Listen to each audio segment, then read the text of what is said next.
Assalamualaikum warahmatullahi wabarakatuh. Innal hamdalillah nahmaduhu wa nasta'inuhu wa nastaghfiruh wa na'udzu billahi min shururi anfusina wa sayyiati a'malina. May yahdihillahu fala mudilla lahu wa may yudlilhu fala hadiya lahu.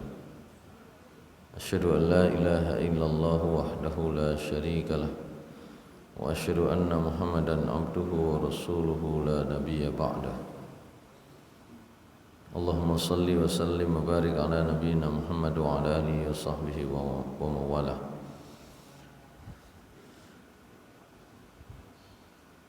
Amma ba'du, fa ya ibadallah usini wa iyyakum bi taqwallah faqad fazal muttaqun. Liqaulihi ta'ala fi kitabihil karim, a'udzu billahi minasyaitonir rajim, bismillahirrahmanirrahim. Ya ayyuhalladzina amanu taqullaha haqqa tuqatih wa la tamutunna illa wa antum muslimun. Shadaqallahul azim. Ma'asyiral muslimin rahimakumullah. Kita lanjutkan kajian di tafsir surah Al-Baqarah ayat 90. Sebelumnya kita sudah membahas ayat 89 yang intinya Allah Subhanahu wa taala menginformasikan kepada kita bahwa orang-orang Yahudi Madinah khususnya itu sebelum kedatangan Rasulullah SAW berharap bahwa Rasul terakhir itu akan segera diutus. Dengan itu mereka bisa menjadikan Rasul itu pemimpin mereka menghadapi orang-orang kafir. Jadi orang Yahudi itu juga berdakwah pada orang-orang musyrik di Madinah, pada orang-orang yang dianggap menyekutukan Allah. Nah, mereka berharap Rasul yang dijanjikan itu hadir, dan karena itu mereka akan bisa memenangkan persaingan menghadapi orang kafir dengan Rasul tersebut. Maka ketika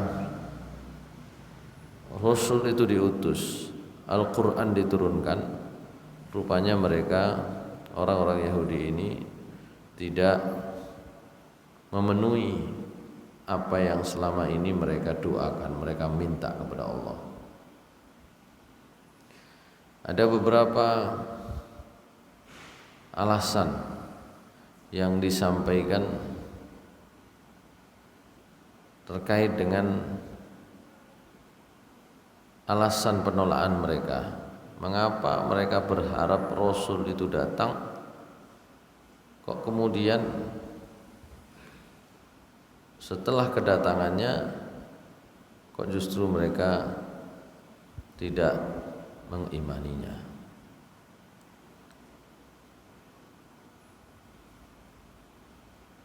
Yang pertama, jadi mereka itu sampai di dalam tafsir Mafatihul Ghaib, mereka sampai berdoa, Allahumma aftah alaina wansurna bin nabiyil ummi.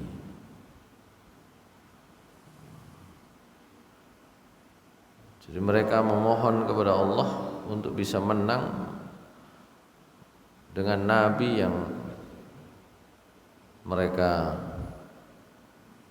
tunggu-tunggu kedatangannya.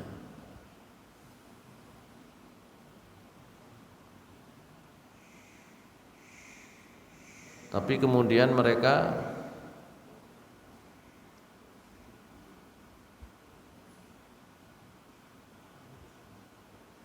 menolak itu. Di antara alasannya adalah pertama,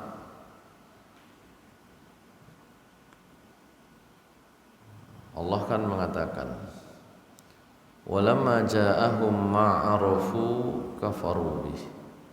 Ketika sudah datang nabi yang sesungguhnya mereka kenal, kafaru bihi, mereka justru kufur kepada nabi tersebut. Di dalam surah Al-Baqarah di awal juz kedua, Allah Subhanahu wa taala juga begitu menyampaikan, allazina atainahumul kitaba ya'rifunahu kama ya'rifuna abna'ahum. Jadi mereka itu mengenali kedatangan Nabi Muhammad SAW, mengenali datangnya Nabi dengan membawa Al-Quran, itu seperti mereka mengenali anak mereka sendiri. Karena memang setiap diturunkan Nabi, kemudian akan diturunkan Nabi berikutnya, Allah tuh memberikan informasi yang akurat. Sehingga misalnya ketika Rasulullah SAW diajak paman beliau untuk berdagang ke Syam, ketemu dengan pendeta Buhairah, itu juga mereka, pendeta ini sudah mengetahui ya, bahwa pada diri Nabi itu ada tanda-tanda nubuah, pada diri Muhammad kecil pada waktu itu ada tanda-tanda nubuah, kenabian.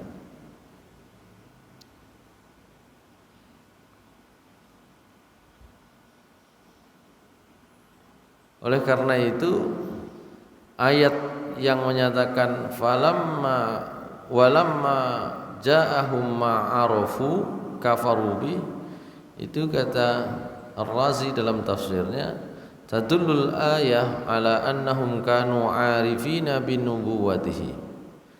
Jadi ayat itu menunjukkan bahwa orang-orang Yahudi khususnya itu mengetahui, mengenal betul kenabian Muhammad SAW. Kenapa? Karena anna Taurat nuqilat naklan mutawatiran fa imma ayyuqala innahu hasala fiha na'tu Muhammad sallallahu alaihi wasallam ala sabili tafsir.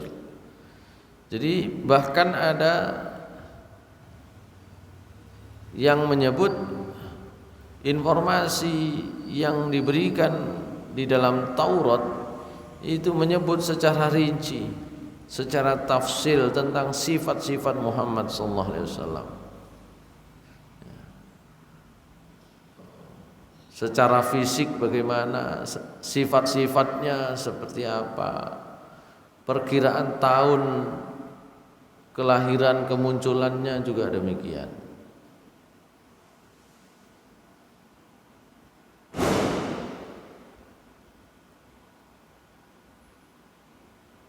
Tapi kenapa kemudian mereka kufur? Ya. Karena yazunnuna annal mab'us yakunu min bani Israel. Ini yang pendapat yang paling kuat. Mereka itu mengira yang akan diutus oleh Allah itu adalah dari kalangan Bani Israel. Ini secara ya dari sudut pandang sosiologi itu mungkin sekali terjadi demikian. Kalau di dalam sebuah komunitas itu lahir banyak kiai, maka kelahiran kiai berikutnya yang nanti akan menggantikan posisi kiai sebelumnya dari keturunan yang sama, itu memang sangat diharapkan.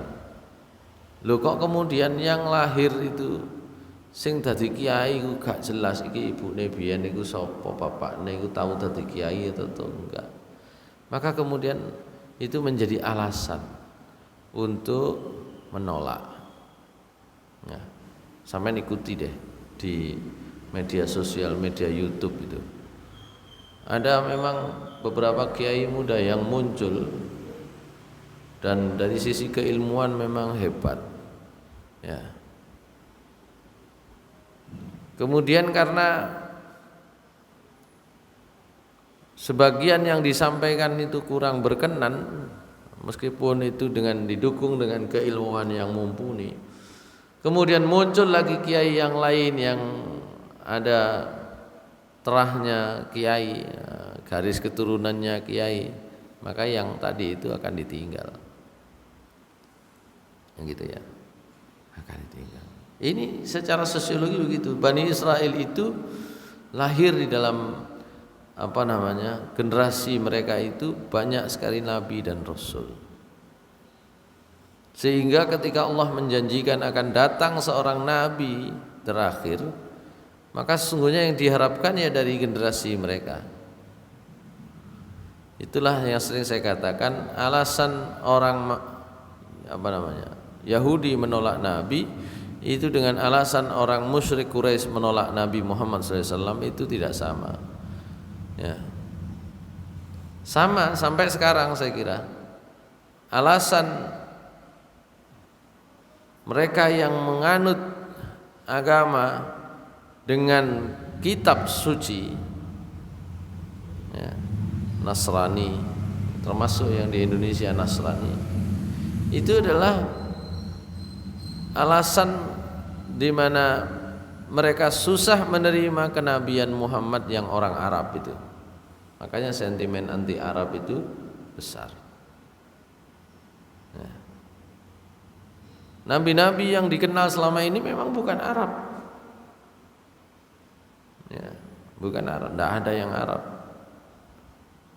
Ya. Ibrani itu satu rumpun tapi bukan Arab. Ya. Dari Bani Israel itu lahir dua anak.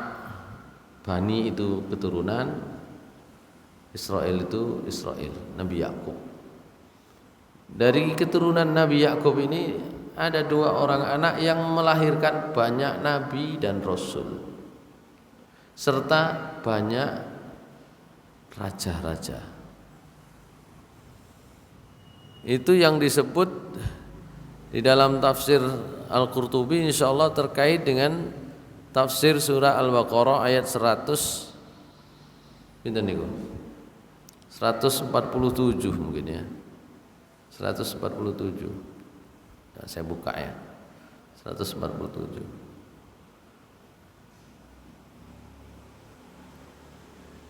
147 benar ya? Kok 147? 200, bukan 100 ya, 200. Kalau 147 kan yang tadi itu saya sebut ya, 247. Bismillahirrahmanirrahim. Wa qala lahum nabiyuhum innallaha qad ba'atha lakum taluta malika قالوا أنى يكون له الملك علينا ونحن أحق بالملك منه ولم يؤت سعة من المال قال إن الله اصطفاه عليكم وزاده بسطة في العلم والجسم والله يؤتي ملكه من يشاء والله واسع عليم. Sadaqallahul adzim.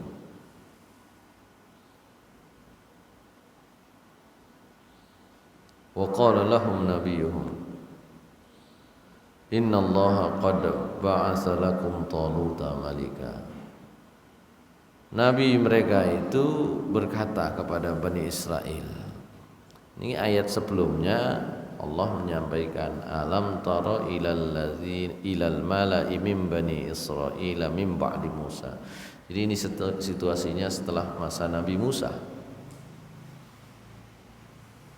Orang Bani Israel itu menjadi bangsa yang tertindas setelah masa Nabi Musa. Mana masa Nabi Musa mereka tertindas di bawah kekuasaan Fir'aun, menjadi bangsa budak, dipekerjakan oleh Fir'aun untuk membangun piramid, dipaksa sedemikian rupa. Kalau orang sini mengatakan barangkali kerja rodi gitu. Kemudian dibebaskan keadaan mereka itu dengan kedatangan Nabi Musa.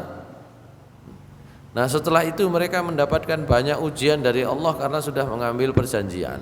Makanya kalau sudah menyatakan diri beriman itu sebenarnya perjanjiannya berat. Sekaruan keiman sekalian, hidup itu akan dibuat di skenario aman oleh Allah Subhanahu wa taala. Kalau untuk orang beriman maka akan banyak ujian. Ya. Begitu pula Bani Israel sudah menyatakan beriman kepada Allah, banyak ujian yang diberikan kepada mereka dan mereka tidak sanggup menghadapinya. Ketika demikian, maka Allah akan berikan kemungkinan kepada musuh-musuh mereka untuk menguasai mereka. Makanya beberapa waktu yang lalu saya sampaikan peringatan Rasulullah SAW. Ada 5 perkara itu ya. Khamsu khisalin inibtulitum bihinna wa nazalna bikum fa'udzu billahi an tudrikumuhunna. Itu di dalam hadis yang diriwayatkan oleh Imam At-Tabrani dan oleh Imam Al-Baihaqi. Ada 5 perkara kata Rasulullah, jika kalian diuji dengan 5 perkara ini, kalian menghadapi 5 perkara ini, saya betul-betul berlindung kepada Allah. Kata Nabi Muhammad SAW, saya berlindung kepada Allah, sebenarnya jangan sampai kalian ketemu. Jadi itu perkara yang berat. Nah, salah satunya terkait dengan apa yang saya bicarakan tadi, terkait dengan surat Al-Baqarah ayat 247 ini. Bani Israel menjadi bangsa yang terjajah.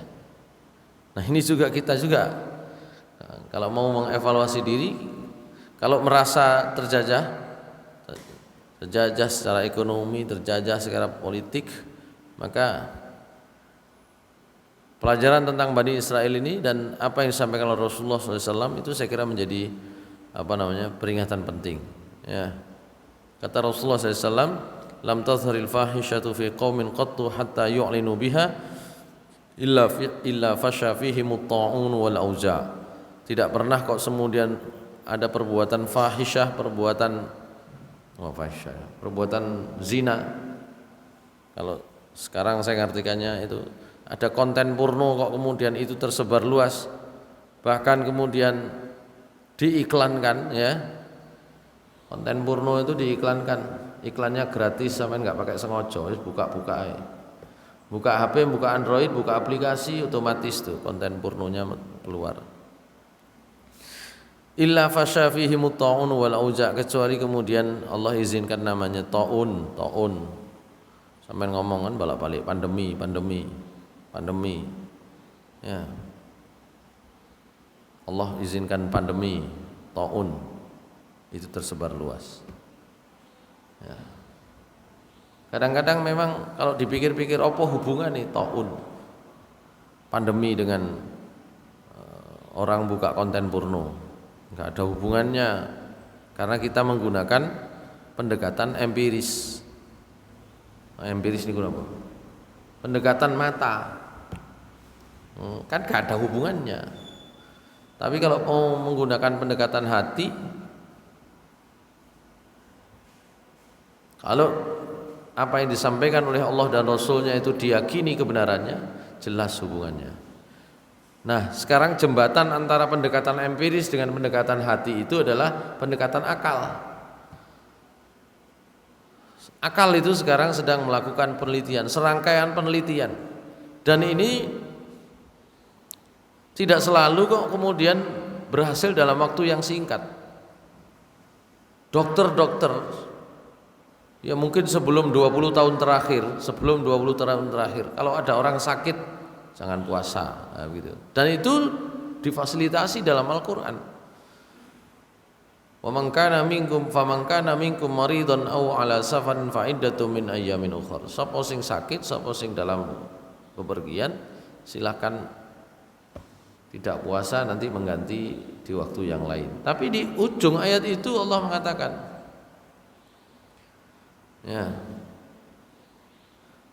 bahwa wa antasumu khairul lakum in kuntum ta'lamun. Kalau kalian puasa itu sebenarnya lebih baik kalau kalian tahu. Loh, sekarang diteliti. Ada kecenderungan dokter-dokter sekarang menerima bahwa puasa itu rupanya adalah media untuk meremajakan sel-sel. Wah, ini. Dokter catur kan materinya belakangan ini.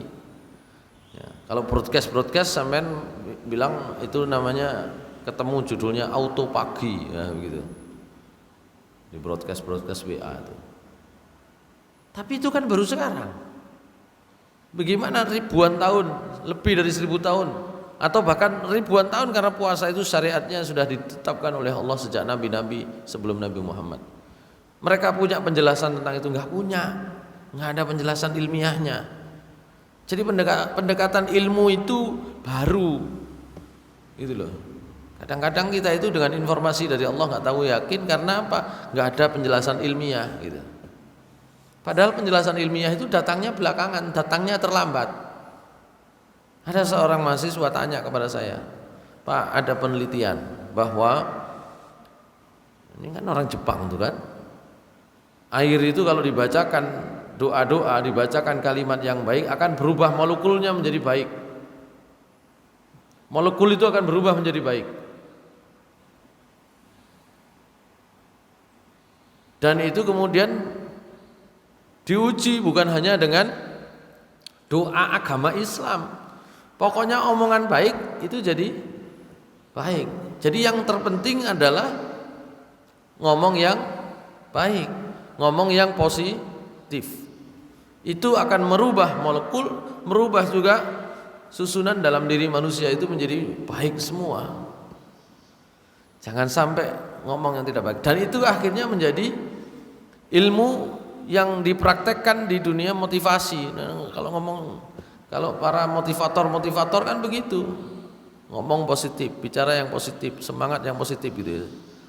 Supaya apa? Supaya apa yang ada dalam diri kita dan sekitar kita itu menjadi positif. Terus opo mas? Kenapa mas? Lah kalau begitu kan nggak perlu berdoa pak. Ya cukup ngomong bagus saja, ngapain perlu berdoa? Mahasiswa ya. Terus saya tanya itu tadi, lah sebelum Anda tahu ini ribuan tahun orang mempraktekkan berdoa, dengan itu mereka dapatnya pengetahuan dari mana? Nggak ada, pendekatan hati. Informasinya kalau dari Allah Subhanahu wa taala, dari Rasulullah SAW, itu mestinya jauh lebih akurat dari ilmu pengetahuan. Hanya saja manusia yang belum bisa menerima. Manusia itu kadang-kadang pikirannya itu didahulukan daripada apa yang disampaikan oleh Rasulullah SAW. Bahaya. Ya ayyuhalladzina amanu la tuqaddimu baina yaday Allahi wa rasulihi wattaqullah. Kan begitu. Wahai orang-orang yang beriman, ojo kemajon kalau berhadapan dengan Allah dan Rasulnya. Seakan-akan ini lebih hebat. Oh no. Apa yang diajarkan oleh Allah dan Rasulnya bukan berarti mengecilkan pengetahuan kita, tidak. Kalau kontradiksi antara pengetahuan dengan wahyu, pengetahuan dengan apa yang disampaikan oleh Rasulullah SAW, maka harusnya ditimbang betul itu mana yang didahulukan gitu ya. Harus ditimbang betul. Karena ilmu Allah Subhanahu wa taala itu baik di dalam ayat-ayatnya maupun di dalam alam semesta itu tidak mungkin saling bertentangan. Kalau kelihatan bertentangan, itu manusianya saja yang belum bisa memahami. 1400 tahun yang lalu Rasulullah SAW ketika menyatakan baru Isra Mi'raj, ditertawain orang, dikira orang gila. Mosok iso sak banter-bantere kuda, masa bisa nganter semalam ke Palestina balik lagi? Jangan ngomong Mi'raj, ngomong ke Palestinanya saja udah nggak mungkin. Tapi Allah Subhanahu wa taala sudah siapkan skenario yang waktu itu tidak bisa mereka tolak secara empirik. Jadi Rasulullah SAW ketika Isra Mi'raj itu sekaligus juga Beliau ditemani oleh Jibril dan Buraq gitu ya. Naik Buraq itu, saya sering katakan kilat itu. Beliau juga diberi pengalaman langsung yang nanti menjadi bukti. Pengalaman langsungnya apa? Beliau masuk di satu kampung, beliau melewati satu kampung di mana kampung itu terkena angin ribut gitu ya. Angin puting beliung. Jadi mereka itu lari kocar-kacir. Beliau lewat di satu kampung lagi. Kampung itu punya tandon air. Tandon airnya itu kalau malam selalu dipenuhi untuk kebutuhan besok. Nah, Nabi diampirkan di tandon air itu diminta minum. Dibuka, nggak ada yang tahu otomatis. Dibuka tandon airnya diminum oleh Rasulullah SAW. Diambil agak banyak, ditutup lagi, kemudian beliau meneruskan perjalanan. Sampai juga diberi gambaran tentang bagaimana, bukan diberi gambaran, sampai kemudian Nabi juga mengetahui betul seluk-beluk Masjid Al-Aqsa di Palestina, Masjidil Aqsa di Palestina. Setelah pulang kan ditanya, apa buktinya? Dari sisi waktu yang ditempuh, nggak mungkin. Nah, buktinya itu tadi disampaikan semua tentang ciri-ciri Masjidil Aqsa, tentang kampung yang begitu, tentang kampung yang kena angin puting beliung, sampaikan semua. Dan kemudian terkonfirmasi pada saat itu. Karena kita itu kan sering percayanya kan kalau melihat langsung gitu. Akhirnya terkonfirmasi. Jadi penduduk kampung yang dilewati oleh Rasulullah itu kebetulan berkesempatan ketemu dengan orang-orang Quraisy. Ya kan, Quraisy itu kan tempatnya berdagang. Kalau bahasa sekarang Quraisy itu ya seperti mall lah, seperti pasar lah. Seperti daerah perkotaan di mana orang itu biasa bertransaksi bisnis di situ. Sehingga penduduk kampung itu datang, benar nggak itu kemarin tuh beberapa waktu yang lalu kamu mengalami begini. Wah betul. Yang kampung satu lagi begitu. Sampean dari kampung mana? Dari kampung sini. Betul nggak bahwa kalian punya tandon air kemudian begini? Oh iya. Gitu. Kalau umpama informasinya itu hanya sekedar dari Palestina, dari Masjidil Aqsa, apalagi Mi'raj, tanpa disertai bukti-bukti begitu, itu nggak pernah percaya. Kenapa? Karena orang hanya percaya apa yang dilihat. Gitu. Dengan informasi Rasulullah. Meskipun orang zaman sekarang ke Palestina itu harusnya jauh lebih percaya. Jarak 1 bulan perjalanan itu kalau sekarang itu sini Jakarta, kalau sekarang kalau pakai kuda misalnya, sekarang 1 jam itu selesai kok. Orang sudah percaya sekarang. Karena ilmu manusia itu baru ditemukan sekarang. Jadi seringkali kontradiksi itu begitu. Baik, saya katakan demikian karena pengalaman-pengalaman yang dihadapi oleh umat-umat terdahulu itu seharusnya menjadi contoh bagi kita. Kalau sudah menyatakan diri percaya kepada Allah dan Rasulnya, ada konsekuensi perjanjian dengan Allah dan Rasulnya. Kalau kita mengingkari itu, nanti akan datang waktunya Allah akan memberikan bala. Kata Rasulullah SAW, tidak ada satu perbuatan itu tadi, perbuatan apa itu tadi, fahisyah itu kok tersebar luas kecuali ta'un tersebar luas. Kemudian yang kedua apa itu? Jadi ta'un ini jangan diharap, jangan dipikirnya oh ini apa namanya, laboratorium di Wuhan, Cina bocor, ada yang membocorkan, ada yang sabotase, ada yang begini. Itu kalau nggak diizinkan oleh Allah tersebar luas ya enggak. Ibu-ibu yang punya kompor LPG, ya kan? Saya kira kalau masang tuh hampir setiap hari itu ada bocor, itu terjadi banyak sekali terjadi begitu. Cuma pertanyaannya dari sekian ribu rumah tangga yang ketika masang LPG ada kebocoran, mana yang terbakar hebat, mana yang hanya nggak sampai terbakar, itu kan izin Allah semua. gitu loh. Atas izin Allah saja. Manusia ini dalam menghadapi hidup banyak sekali kekurangannya. Kalau Allah Subhanahu wa taala mengizinkan semua kekurangan manusia itu kemudian terekspos, kemudian menjadi sebab celakanya manusia, ya habis semua manusia itu. Seakan-akan ini. Yang terakhir kan kemarin 5 juta orang India itu ya. Ya apa? Ketika saya melihat itu bukan 5 jutanya sebenarnya. Ya karena telanjangnya itu. Mohon maaf ya. Dalam bahasa agama itu dia. Telanjangnya itu.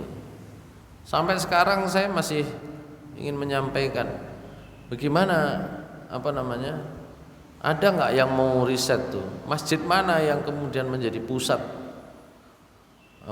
penyebaran virus itu kan gitu.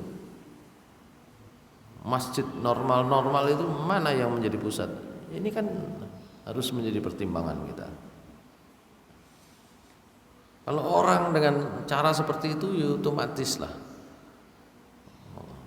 Baik. Yang kedua itu Rasulullah mengatakan walam yanqusul mikyala wal mizana illa ukhidha bisinina wa syiddatil mu'nah wa juris sultan. Ya, kata Rasulullah, negeri itu kalau kaumnya kerjanya curang, pekerjaannya curang. Ya, kenapa saya bilang begitu? Yang kusul mikyal wal mizan, mengurangi timbangan dan takaran. Mengurangi takaran dan timbangan itu kan kalau pebisnis, kalau orang jualan. Kalau pegawai ya padha wae, pegawai yang curang. Untuk mengatasi kecurangan ada fingerprint, ada faceprint, ada macam-macam. Tetap saja orang masih bisa melakukan kecurangan. Meskipun ada fingerprint, orang rumahnya padha pindah kabeh cidek kantor kok. Cidek kantor, isu-isu cek absen, mari ngono mulih. Ya padha wae. Oh iya. Kalau dulu kan tanda tangan, titip tanda tangan, kan gitu ya, titip tanda tangan. Sekarang nggak titip tanda tangan, wong fingerprint, face print bahkan, ini wajah nongol begini, gampang, gue mang pindah omah, ya, dekat-dekat situ, face print pagi-pagi, habis itu keluar lagi. Tidaklah satu kaum itu kalau kemudian pekerjaannya curang, aktivitasnya curang, kecuali akan dihukum oleh Allah bisinin dengan krisis berkepanjangan. Sinin itu kalau dulu ya krisis berkepanjangan. Seperti yang dialami oleh kaumnya Nabi Yusuf itu orang Mesir itu as-sinin namanya. Krisis berkepanjangan. Sampeyan rumangsa krisis apa ora Pak? Ya wis. Berarti nggak melek kan gitu ya. Ukhidhu bisinin wa syiddatul mu'nah, sama itu. As-sinin dan syiddatul mu'nah itu. Jadi dari sisi logistik itu kurang terus. Enggak Pak, nggak pernah kurang. Iya nggak pernah kurang, tapi bukan barang sampean sendiri. Saya sering mengatakan di Indonesia ini kan hampir semua produk apalagi makanan itu kan impor saja. Yang nggak impor itu yang kalau saya lihat di datanya itu ya ikan itu nggak pernah impor. Ya, melimpah memang impor. Cuma biasanya hasil tangkapannya sedikit. Ya. Di samping orang Indonesia nggak suka makan ikan kan gitu ya. Yang lain impor. Beras itu impor, meskipun produksinya surplus. Jawa Timur itu termasuk kemarin gubernur mengatakan kita sudah sampaikan kepada pemerintah pusat, gubernur tidak terima beras impor, sudah cukup, sudah lebih dari cukup gitu. Tapi kita kan bicara secara umum ya, secara umum. Wa jawri sultan, dan sultan yang jair, sultan yang zalim. Ini kalau kaumnya curang, sultannya pasti sultan yang zalim. Penguasanya penguasa yang zalim. Jadi kadang-kadang kembali lagi. Kenapa ya?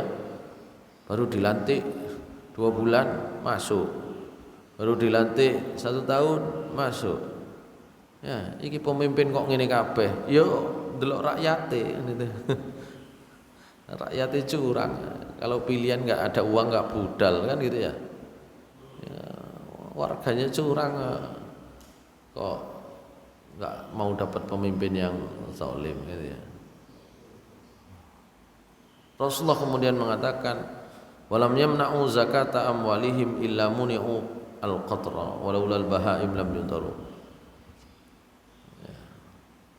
Kalaulah bukan karena siapa yang kaum yang tidak membayar zakat, zakatnya itu tidak dibayar, maka akan diberikan oleh Allah, terjemahan saya, anomali cuaca, waktunya tanam hujan rendam nggak jadi, ya kan gitu. Cuaca kita kan nggak normal, ya. Sehingga itu mempengaruhi bagaimana produksi pangan kita, macam-macam lah, mempengaruhi banyak macam-macam, ya. Jalan baru diperbaiki, rusak maneh, ya pas udan. Kenapa anggarannya ada pas di situ kan itu ya. Macam-macam lah. Itu karena zakat mal tidak dibayarkan. Potensi zakat mal di Indonesia itu dalam laporan terakhir ya sekitar 230 triliun. Kurang dikit 223,84 triliun itu. Ya. Potensi zakat yang ada di Indonesia. Jadi harusnya kalau dilihat dari tingkat ekonomi masyarakatnya, ya, yang bisa diambil itu dari zakat fitrah ya sekitar 200 sekian triliun itu. Tapi yang sudah terkumpul lewat lembaga-lembaga amil zakat termasuk Lazismu itu baru 8,5 triliun. Itu nggak sampai 5%. Nggak sampai 5%. Berapa itu? 3% atau berapa? 3, sekian persen. Potensi zakatnya itu 200 triliun lebih. Yang bisa dikumpulkan baru 8,5 triliun. Berarti akeh wong gak bayar zakat ngono lho. Gampangannya begitu. Ya bisa karena ketidaktahuan, bisa karena macam-macam gitu.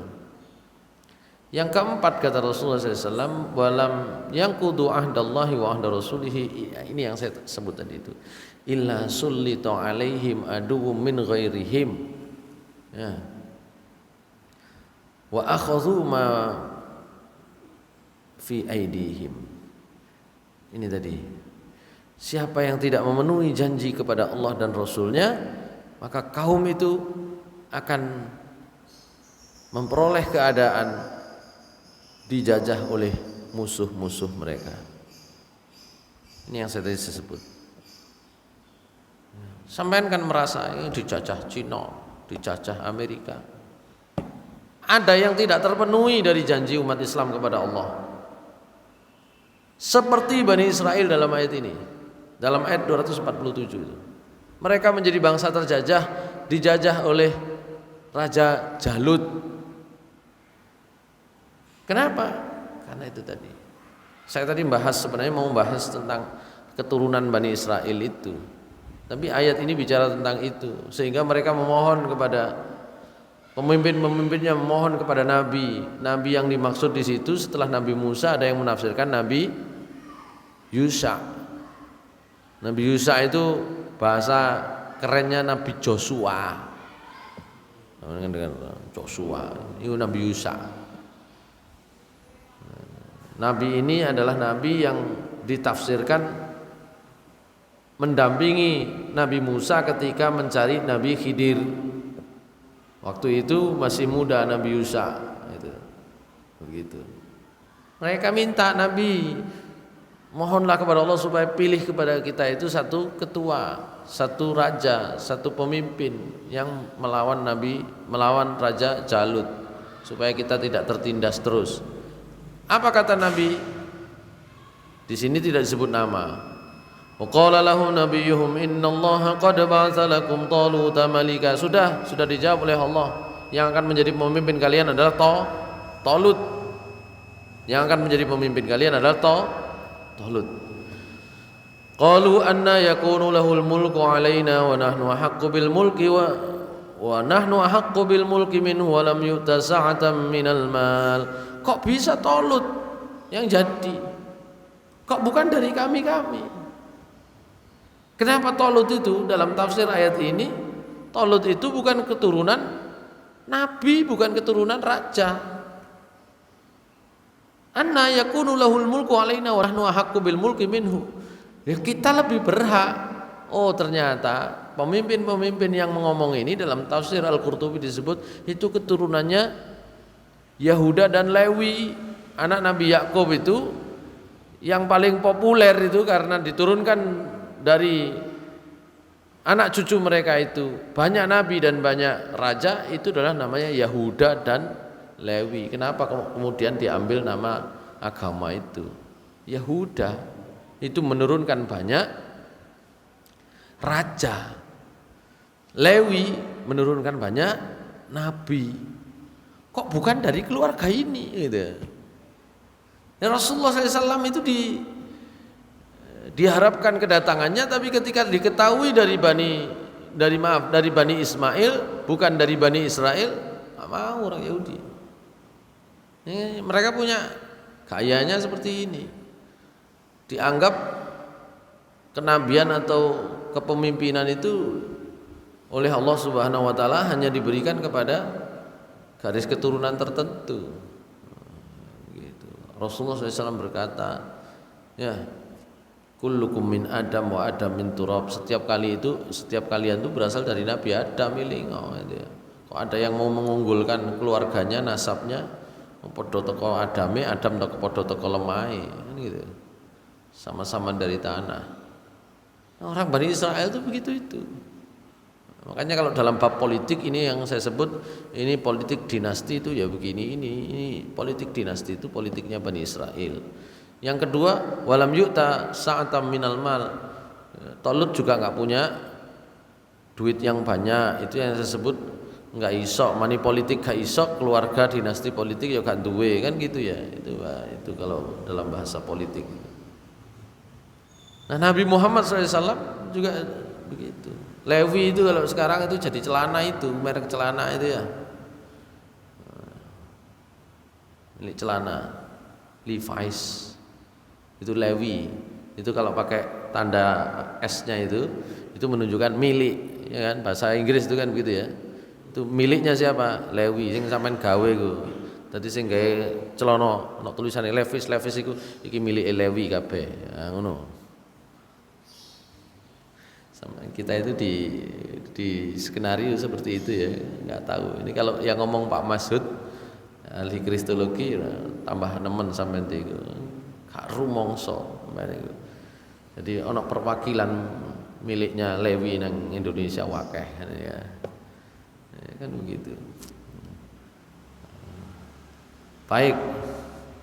Itulah alasan orang-orang Yahudi Madinah menolak Nabi Muhammad SAW. Menolaknya dengan alasan itu. Oleh karena itu mereka kemudian disebut di dalam ayat ini, falamma ja'ahum ma walamma ja'ahum ma arafu kafaru bih. Fala'natullahi 'alal kafirin. Itu alasan mengapa kok mereka menolak itu. Terutama di situ, itu pendapat yang paling sahih itu di situ. Pendapat yang paling banyak karena orang Yahudi sebenarnya menghendaki nabi itu berasal dari Bani Israel, bukan Bani Ismail. Itu.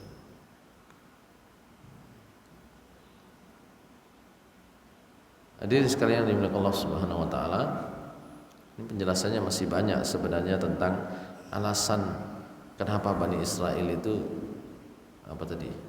tidak mau menerima itu.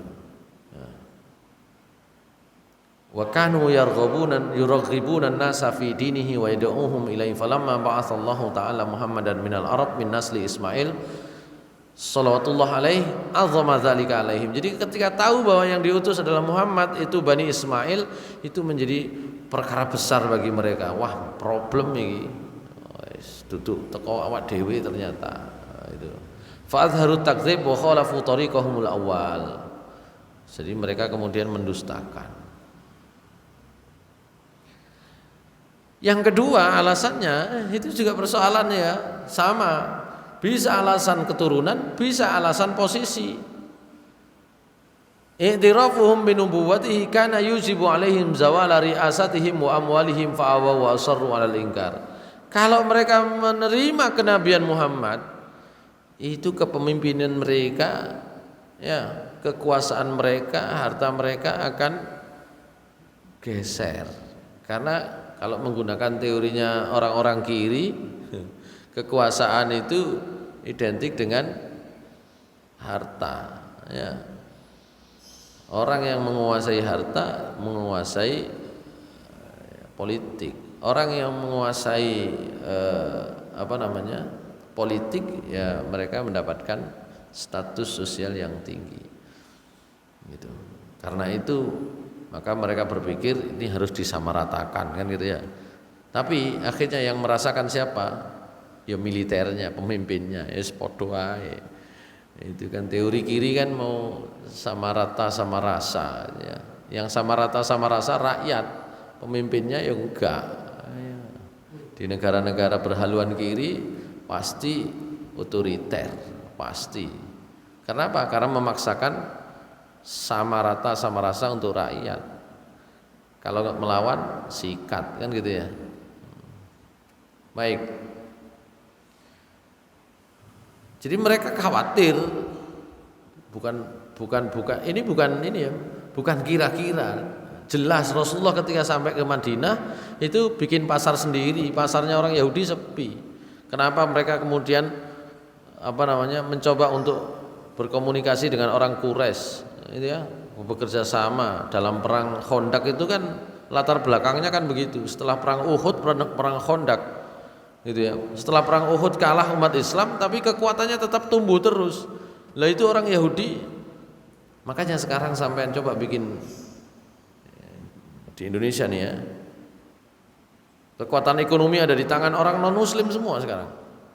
Sampean coba bikin gerai-gerai, toko-toko, ya, apapun lah namanya, termasuk yang di ini Pak Masum itu ya.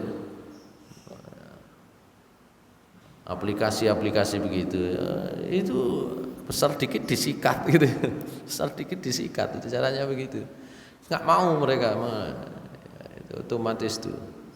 Saya Pak Jainul Muslimin itu kan bisnisnya ayam, ketika sudah mau besar gitu, dibiarkan agak besar dikit, setelah betul-betul mengancam, dijatuhkan harga ayam itu ya.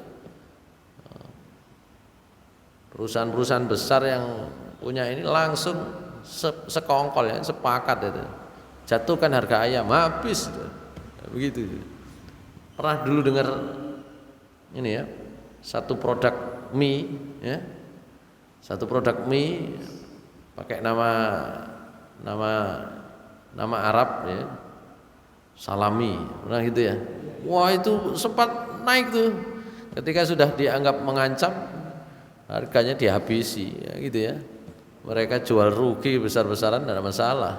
Gitu. Umat Islam baru punya, kalau sekedar kecil-kecilan, toko kelontong biasa, nggak apa-apa. Produksi kecil-kecilan biarkan. Mau besar dikit habis. Orang Yahudi juga begitu, mereka terancam dengan posisi Nabi. Berusaha bagaimana itu. Nah, tapi memang ada komitmen dari para sahabat ya. Pasarnya mereka ini sendiri kan gitu. Kita dengar ya kisah populer sahabat Utsman bin Affan beli sumurnya orang Yahudi itu ya. Nah, gitu. Begitu ya caranya. Nggak ada yang korban kayak gitu, nggak bisa. Sumurnya orang Yahudi dibeli, nggak mau gitu ya. Nggak mau. Karena orang Yahudi dapatnya bisnis sumur itu sudah begini saja diatur. Ya, saya beli dengan harga mahal. Nah, saya dapat cuma 1 hari, nanti gantian kamu 1 hari. Wah ya, oke. Tapi dia kalah pinter sama Utsman bin Affan kan gitu ya. Satu hari ketika orang Yahudi itu waktunya menguasai air, nggak ada orang beli, nggak usah beli. Nah, besoknya orang suruh ambil gratis ya, gitu. Habis itu orang Yahudi itu. Kita dengar populer tuh. Nah, kita kan belum ketemu ya pengusaha-pengusaha yang menggratis-gratiskan untuk orang ini. Yang kemudian dengan itu gerai-gerai orang-orang yang memusuhi Islam itu habis. Enggak. Hanya insidentil saja dulunya. Produsen roti pada waktu 212 itu sebentar saja, setelah itu balik lagi normal, nggak ada yang berubah gitu ya. Di samping kita juga tidak, ini orang Yahudi itu kan begitu, nggak mau menerima Nabi Muhammad, ini nanti urusan bisnis kita habis, nanti urusan politik kita habis. Walamma ja'ahum ma arafu kafaru bih, maka ketika datang apa yang mereka ketahui, mereka kufur. Fala'natullahi 'alal kafirin, laknat Allah bagi orang-orang yang kafir. Oleh karena itu Allah menyatakan di ayat selanjutnya, bi'sa mashtaru bihi anfusahum ay yakfuru bima anzalallahu baghyan ay yunazzilallahu min fadlihi 'ala man yasha'u min ibadihi faba'u bighadabin 'ala ghadab walil kafirina 'adzabun muhin. Bi'sa, alangkah buruk, alangkah jeleknya cara mereka berbisnis untuk diri mereka sendiri. Kenapa? Mereka berani kufur terhadap apa yang diturunkan oleh Allah hanya karena persoalan ekonomi, hanya persoalan sentimen keluarga, hanya persoalan ya. Jadi Allah sedang mengingatkan kita sebenarnya, mau dipilih nabi itu dari mana saja kan terserah Allah. Ini dalam ayat ini. Kok sampean mau ngatur-ngatur? Nabi harus dari kalangan kalian. Kurang lebih begitu Allah itu. Allah itu mau menurunkan rahmatnya kepada siapa saja, nggak usah iri gitu. Oleh karena itu Allah Subhanahu wa taala mengatakan faba'u bi ghadabin 'ala ghadab, maka mereka mendapatkan kemarahan dari Allah di atas kemarahan. Jadi kemarahan Allah berlipat-lipat itu atas mereka. Oleh karena itu walil kafirina azabun muhin, bagi orang-orang kafir itu azab yang muhin, menghinakan. Orang Yahudi itu sebenarnya sejak beberapa kali melawan perjanjian dengan Allah Subhanahu wa taala. Nanti dalam surah Bani Israel, di awal-awal surah Bani Israel itu disebut mereka kemudian mendapatkan hukuman dari Allah Subhanahu wa taala. Nah, sekarang itu sedang menikmati kesuksesannya lagi setelah ribuan tahun mereka menjadi bangsa yang tercecer. Gak duwe negara, gak duwe iku. Makanya saya sering katakan jangan harap kalau ngomong itu perdamaian dengan Israel itu mudah. Enggak, mereka enggak mau damai. Mereka itu maunya menghabisi semua tanah Palestina. Enggak mungkin damai. Karena mereka lebih dari 1.500 tahun mereka sudah terlunta-lunta gitu ya. Baik hadirin sekalian, saya kira itu juga menjadi pelajaran bagi kita semua. Apa yang dialami oleh Bani Israel itu adalah mengingkari apa yang sudah didapatkan dari Allah Subhanahu wa taala, kenikmatan dari Allah Subhanahu wa taala. Nah, kita itu juga demikian, diharapkan apa saja karunia dari Allah ya itu kita gunakan sebaik-baiknya. Karena itu Allah mengatakan walau taba'al haqqu ahwa'ahum, kalau benar itu mengikuti keinginannya manusia, rusak. Manusia yang harus ikut kebenaran dari Allah. Jangan Allah yang memaksa kehendak kita. Gitu ya. Allah berulang kali mengatakan begitu itu dalam bahasa yang berbeda-beda. Ya. Kalaulah kebenaran itu mengikuti keinginan kita masing-masing, rusak. Gitu ya. Jangan kebenaran yang mengikuti kita yang mengikuti kebenaran. Nah, ini bisa banyak masalahnya, ya, termasuk dalam masalah pandemi ini. Ya, saya kira begitulah yang bisa kita bahas pada pagi hari ini. Aku qouli hadza astaghfirullah li wa lakum innahu ghafurur rahim. Assalamualaikum warahmatullahi wabarakatuh.